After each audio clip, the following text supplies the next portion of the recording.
लेखा अभी कोई पत्रकार ना होई, पत्रकार ना होई। मनीष कश्यप बिहार सुधार ना होई। मनीष कश्यप बिहार सुधार ना होई।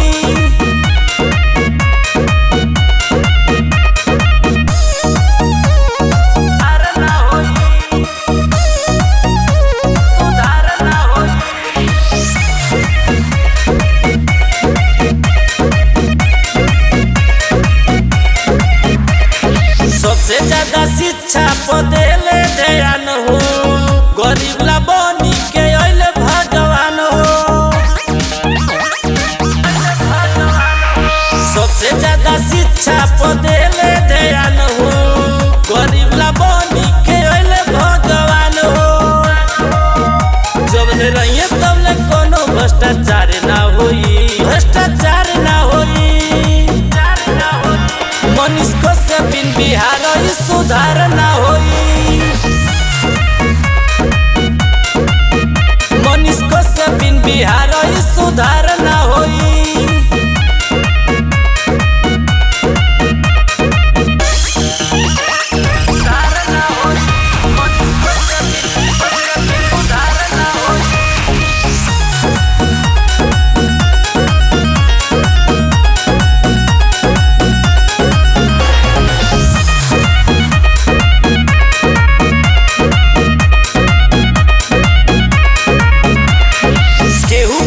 चले इनका आगे हो रजी, दास देले पूरा जे काम करे फरजी।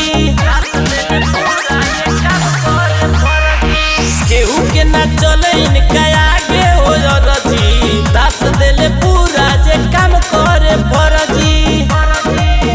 सुनो इनका लेखा कोई के विचार ना होई, विचार ना होई।